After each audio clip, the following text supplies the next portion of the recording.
Dani മുറിയിലെത്തുമ്പോൾ കാണുന്നത് കുളിച്ചൊരുങ്ങി സാരി എടുത്ത് നിൽക്കുന്ന നന്ദുവിനെയായിരുന്നു.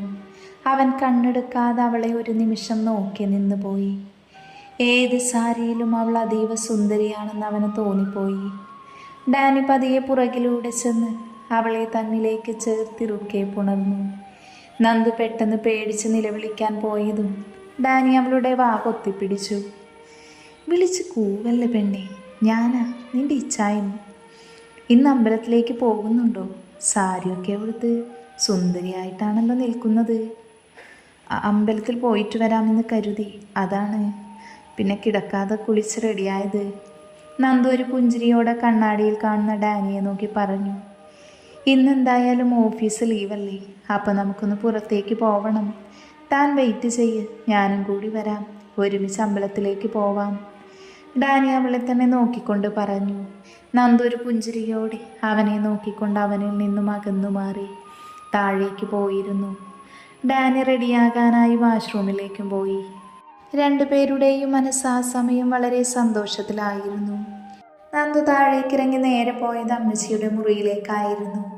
അവൾ റൂം തുറന്ന് അകത്തേക്ക് കയറിയതും കണ്ടു കണ്ണു തുറന്ന് കിടന്ന് ഓരോന്ന് ചിന്തിച്ച് കിടക്കുന്ന അമ്മച്ചിയെ. അമ്മച്ചി, നന്ദു കൊഞ്ചിക്കൊണ്ട് അമ്മച്ചിയുടെ കവിളിൽ ചുംബിച്ചുകൊണ്ട് വിളിച്ചു.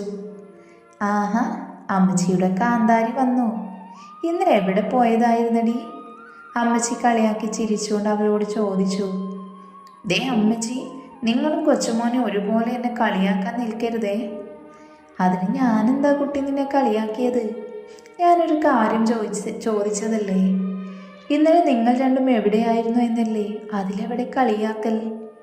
ഓ, എന്തൊരു നിഷ്കളങ്കത. കൊച്ചുമോനെല്ലാം ക്ലിയറായി പറഞ്ഞു തന്നിട്ടല്ലേ ഇവിടെ നിന്ന് പോയത്? നന്ദു അവരെ നോക്കി കുറുമ്പോടെ പറഞ്ഞു. അത് കേട്ടതും അമ്മച്ചി പൊട്ടിച്ചിരിച്ചു. നന്ദു പിണക്കത്തോടെ അമ്മച്ചിയെ കൂർപ്പിച്ച് നോക്കി. എൻ്റെ കാന്താരി, നീ ഇങ്ങനെ പിണങ്ങല്ലേ. എൻ്റെ മോൾക്ക് സന്തോഷമായില്ലേ? ഡാനിമോൻ നിന്നെ സ്നേഹിക്കുന്നുണ്ട് എന്നറിഞ്ഞപ്പോൾ അമ്മച്ചി പുഞ്ചിരിയോട് ചോദിച്ചതും നന്ദുവിൻ്റെ ചുണ്ടിലും നാണത്തിൽ കലർന്ന പുഞ്ചിരി തെളിഞ്ഞു. ഞാൻ പറഞ്ഞതല്ലായിരുന്നു മോളെ, അവൻ നിന്നെ പൊന്നുപോലെ സ്നേഹിക്കുമെന്ന്.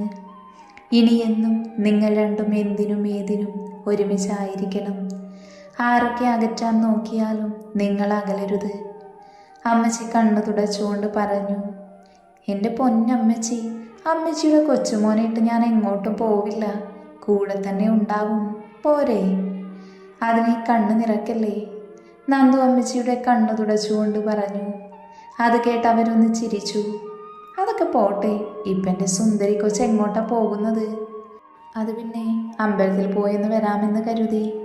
എനിക്ക് ഡെവിച്ചനെ കിട്ടിയതിന് ദൈവത്തിനോട് നന്ദി പറയണ്ടേ, അല്ലെങ്കിൽ എന്നോട് ദൈവങ്ങൾ പിണങ്ങില്ലേ? അത് കേട്ടതും അമ്മച്ചി പുഞ്ചിരിച്ചുകൊണ്ട് അവളുടെ കവിളിൽ തലോടി. പിന്നെ കുറച്ച് കഴിഞ്ഞിട്ട് ചെറിയൊരു ഷോപ്പിങ്ങിന് പോകണമെന്ന് ഡെവിച്ചായൻ പറഞ്ഞിട്ടുണ്ട്. അവളുടെ സംസാരം കേട്ട് അമ്മച്ചി പുഞ്ചിരിയോടെ കിടന്നു. അതെല്ലാം കഴിഞ്ഞ് വന്നിട്ട് എൻ്റെ അമ്മച്ചിയെ ഞാൻ പുറത്തോട്ട് കൊണ്ടുപോവാൻ കേട്ടോ. കൊച്ചുകുട്ടികളെ പോലെ അവൾ തന്നെ ആശ്വസിപ്പിക്കുന്നത് കണ്ട് അവർക്ക് അവളോട് വല്ലാത്ത വാത്സല്യമാണ് തോന്നിയത്. തൻ്റെ മോന് ഇവളിലും മികച്ചത് മറ്റൊന്നില്ല എന്നവർ മനസ്സിലാക്കുകയായിരുന്നു. അവളെ അത്രയ്ക്കും അങ്ങ് ഇഷ്ടമായിരുന്നു അവൾക്ക്. മോൾ അമ്പലത്തിൽ പോയിട്ട് വാ, നന്നായി പ്രാർത്ഥിക്കണം കേട്ടോ, ഈ അമ്മച്ചിക്കും വേണ്ടി. അത് കേട്ടതും അവളൊന്ന് ചിരിച്ചു. അപ്പോഴേക്കും ഡാനിയും അകത്തേക്ക് കയറി വന്നിരുന്നു. അവനെ കണ്ടതും നന്ദു വെപ്രാളത്തോടെ അമ്മച്ചിയുടെ അടുത്തുനിന്നും എഴുന്നേറ്റു നിന്നു. ഓ, ഇപ്പൊ ഇവളെ കെട്ടിയപ്പോൾ അമ്മച്ചിക്ക് എപ്പോഴും ഇവളെ മതി, എന്നെ വേണ്ട അല്ലേ? അമ്മച്ചിയുടെ അടുത്ത് വന്നിരുന്നുകൊണ്ട് ഡാനി ചോദിച്ചു. നിനക്ക് നാണമില്ല ചെക്ക, ഇത്ര വയസ്സായിട്ടും ഇങ്ങനെ വന്ന് പരിഭവം പറയാൻ? ഓ പിന്നെ, എൻ്റെ അമ്മച്ചിയുടെ അടുത്ത് ഞാൻ ഇപ്പോഴും ചെറിയ കുട്ടിയാ, അവൻ അമ്മച്ചിയുടെ കവിളിൽ പിടിച്ചുകൊണ്ട് പറഞ്ഞു. തന്നെ, എനിക്ക് പേരക്കുട്ടി വരാനായി, അപ്പോഴാണ് നിന്റെ കൊഞ്ചൽ. അമ്മച്ചിയുടെ വായിൽ നിന്ന് പേരക്കുട്ടി എന്ന് കേട്ടതും ഡാനിയുടെയും നന്ദുവിൻ്റെയും ശരീരത്തിലൂടെ ഒരു കുളിര് കയറുന്നത് പോലെ തോന്നി. രണ്ടുപേരുടെയും കണ്ണുകൾ ഒരു നിമിഷം കൊരുത്തു. ആ നിമിഷം തന്നെ നന്ദു അവളുടെ കണ്ണുകൾ പിൻവലിച്ചുകൊണ്ട് തല താഴ്ത്തി നിന്നു. ആ നിമിഷം അവളുടെ കാലുകൾ വിറയ്ക്കുന്നത് പോലെ തോന്നി അവൾക്ക്. അത് മനസ്സിലാക്കി ഡാനി അമ്മച്ചിയുടെ മുഖത്തേക്ക് നോക്കിക്കൊണ്ട് പറഞ്ഞു. എൻ്റെ അമ്മച്ചി, ഞാനേ ഇവളെ അമ്പലത്തിൽ കൊണ്ടുപോയി വിടട്ടെ. അതും പറഞ്ഞ് എണീറ്റതും അമ്മച്ചി അവൻ്റെ കയ്യിൽ പിടിച്ചു. അവളെ വിട്ടാ പോരാ, നീയും കയറണം. നന്ദുമോള് പള്ളിയിൽ വരാറില്ലേ, അതുപോലെ. ഓ, ഞാൻ കയറിക്കോളാമേ. അതും പറഞ്ഞ് അമ്മച്ചിയുടെ കവിളിൽ ചുംബിച്ചുകൊണ്ട് അവൻ എണീറ്റു. നന്ദുവും അമ്മച്ചിയോട് പറഞ്ഞു പുറത്തേക്ക് നടന്നു. എടാ, ഞാൻ പറഞ്ഞത് നിങ്ങൾ രണ്ടുമൊന്ന് ആലോചിക്കണം കേട്ടോ. എനിക്ക് കൊതിയായിട്ടാണ്. ആ ഒരാഗ്രഹം കൂടെയുണ്ട് ഈ വയസ്സിക്ക്. അത് കേട്ടതും ഡാനി തിരിഞ്ഞു നോക്കി. എൻ്റെ അമ്മച്ചി, ഞാൻ നന്നായിട്ട് പരിഗണിച്ചിരിക്കുന്നു. അമ്മച്ചി സന്തോഷമായിട്ടിരിക്കെ. നന്ദുവിൻ്റെ മുഖത്തേക്ക് നോക്കി കള്ളച്ചിരിയാലെ ഡാനി പറഞ്ഞു. അത് കേട്ടൊരു പുഞ്ചിരിയോട് അമ്മച്ചി കണ്ണടച്ച് കിടന്നു. നന്ദുവിനാണെങ്കിൽ ആകെ ഒരു ചമ്പലും പരവേശവും. ആ സമയം അവൻ്റെ മുഖത്തേക്ക് നോക്കാൻ. അതുകൊണ്ട് തന്നെ അവൾ ഡാനിയെ നോക്കാതെ വേഗം നടന്നു. എന്താണ് ശ്രീ, നിനക്കൊരു വിറയലൊക്കെ? റൂമിൽ നിന്നിറങ്ങിയതും അവളുടെ ഇടുപ്പിലൂടെ പിടിച്ചുകൊണ്ട് അവനിലേക്ക് ചേർത്ത് ഡാനി ചോദിച്ചു. ദേ, എന്നെ വിടുന്നുണ്ടോ? ആരെങ്കിലും കാണോ പ്ലീസ്? നന്ദു ചുറ്റും നോക്കി ദയനീയമായി അവനോട് പറഞ്ഞു. അതിനാര് കണ്ടാലും എന്താ, ഞാൻ എൻ്റെ ഭാര്യയല്ലേ പിടിച്ചത്, അതുകൊണ്ട് പിന്നെന്താ പ്രശ്നം? ദേ ചായ, കളിക്കാതെ വിട്ടേ, ആരെങ്കിലും വരും. ഡാനിയുടെ കയ്യിൽ നിന്ന് കുതറി മാറാൻ ശ്രമിച്ചുകൊണ്ട് നന്ദു പറഞ്ഞു. ശ്രീ, അടങ്ങി നിൽക്കടി, ഞാനൊന്ന് കാണട്ടെ നിന്റെ ചുവന്ന് നിൽക്കുന്ന ഈ മുഖം. പിന്നെ അമ്മച്ചി പറഞ്ഞത് നമുക്കൊന്ന് ആലോചിക്കണ്ടേ? എന്തേ? അമ്മച്ചി പറഞ്ഞത് കേട്ട് ആകെ ബ്ലഷ് അടിച്ച് നിൽക്കുന്നുണ്ടല്ലോ. ഡാനി ആർദ്രമായി ചോദിച്ചതും നന്ദു അവനിൽ നിന്നും നോട്ടം മാറ്റി ഒന്നും മിണ്ടാതെ തല താഴ്ത്തി നിന്നു. അവളുടെ തൊണ്ട വറ്റി വരളുന്ന പോലെ തോന്നി അവൾക്ക്. ഒന്നും പറയാൻ കഴിയുന്നില്ല. അത്രത്തോളം വെപ്രാളമായിരുന്നു അവളിൽ. പറ ശ്രീ, എന്തു പറ്റി നിനക്ക്? അവൻ വീണ്ടും ചോദിച്ചതും അവൾ ഒന്നുകൂടെ ഒന്ന് ചുവന്നിട്ടുണ്ട്. അതുകൂടെ കണ്ടതും ഡാനിക്ക് കൺട്രോൾ പോയി തുടങ്ങി. ശ്രീ, അമ്പലത്തിൽ പോകണമെന്ന് നിർബന്ധമുണ്ടോ? എനിക്കെന്തൊക്കെയോ തോന്നുന്നു പെണ്ണെ. ഡാനി കുറച്ചുകൂടെ അവനിലേക്ക് അവളെ ചേർത്ത് നിർത്തിക്കൊണ്ട് പറഞ്ഞതും അവളുടെ ശരീരമൊന്ന് വിറച്ചു. എന്നെ വീട്ടിച്ചായ, അവൾ ദയനീയമായി പറഞ്ഞു. Shri, don't blush like that. I am already losing my self-control and everything about you is so incredibly tempting me. Danny അവളുടെ മുഖത്തിലൂടെ വിരലോടിച്ചുകൊണ്ട് പറഞ്ഞതും നന്ദു ഒന്ന് പുളഞ്ഞുപോയി. അവളുടെ ശരീരമാകെ വിയർത്തതുപോലെ തോന്നി അവൾക്ക്. ഡാ, എന്താടാ, ഈ വീട്ടിൽ കല്യാണം കഴിക്കാതെ ചെറിയ കുട്ടികളുണ്ട് എന്ന് നീ മറക്കരുത്. പെട്ടെന്നാണ് അവിടെ സാമിൻ്റെ ശബ്ദം കേട്ടത്. ആ നിമിഷം തന്നെ ഡാനിയുടെ കൈ അവളുടെ ഇടുപ്പിൽ നിന്നൊന്ന് അയഞ്ഞതും അവൾ അവനെ തള്ളിമാറ്റി അവിടെ നിന്നും ഓടിപ്പോയിരുന്നു. ഡാ പുല്ലേ, നിനക്കെന്താ വേണ്ടത്? കറക്റ്റ് സമയത്ത് തന്നെ നീ വരുന്നുണ്ടല്ലോ എൻ്റെ കഞ്ഞിയിൽ പാറ്റയിടാനായിട്ട്, തെണ്ടി. ഡാനി പല്ല് ഞെരിച്ചുകൊണ്ട് സാമിനെ നോക്കി ചോദിച്ചു. അത് ശരി, ഇത് നല്ല കഥ. ഹാളിൽ വന്ന് റൊമാൻസിച്ചതും പോരാ, അത് കണ്ടുവന്ന് എന്നെ വഴക്ക് പറയുന്നു. ഓ പിന്നെ, റൂമിലാണെങ്കിലും ഫോൺ വിളിച്ചെങ്കിലും നീ പ്രത്യക്ഷപ്പെടുമല്ലോ. നീ ഒന്ന് കല്യാണം കഴിക്ക്, എന്നിട്ട് വേണം എനിക്കിതുപോലെ നിന്നെ ശല്യം ചെയ്യാൻ. അതും പറഞ്ഞ് ഡാനി ദേഷ്യത്തോടെ പുറത്തേക്ക് പോയി.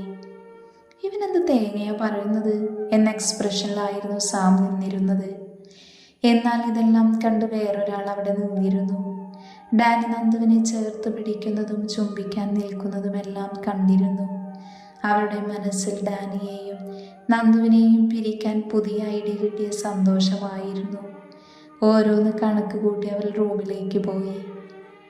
നന്ദു നേരെ കാറിനടുത്തേക്കാണ് വന്നത്.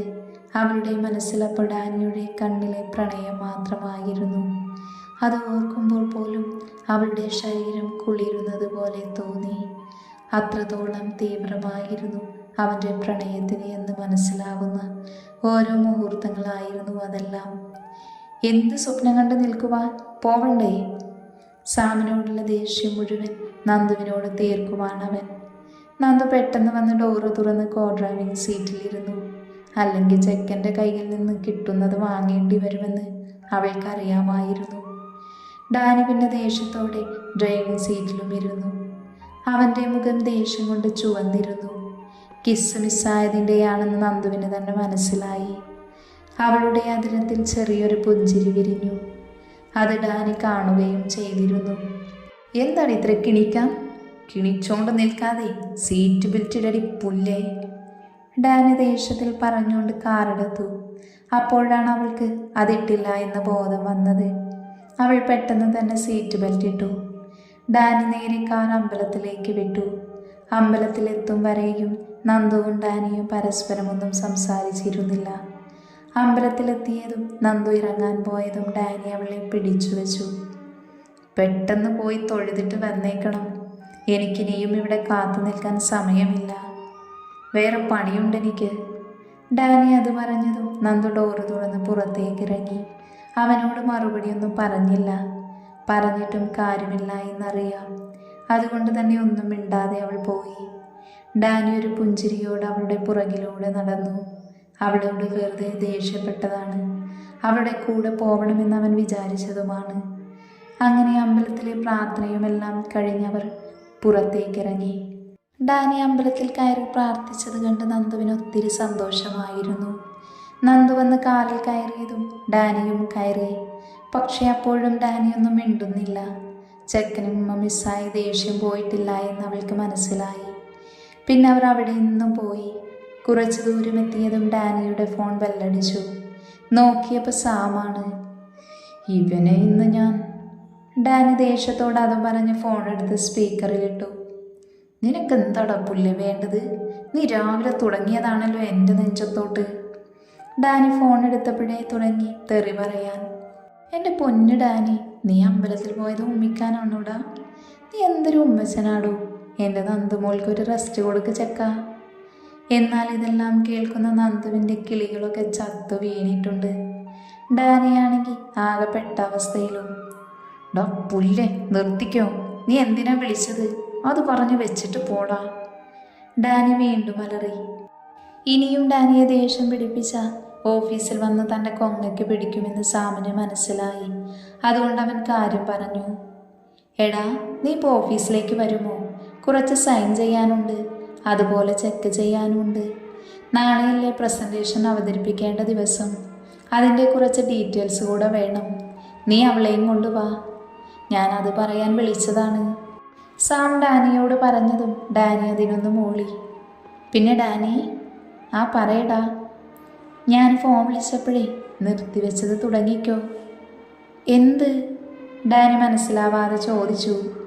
ഡോ തെണ്ടി ഉമ്മച്ച, ഉമ്മ കൊടുക്കുന്ന കാര്യം ഞാൻ പറഞ്ഞത്.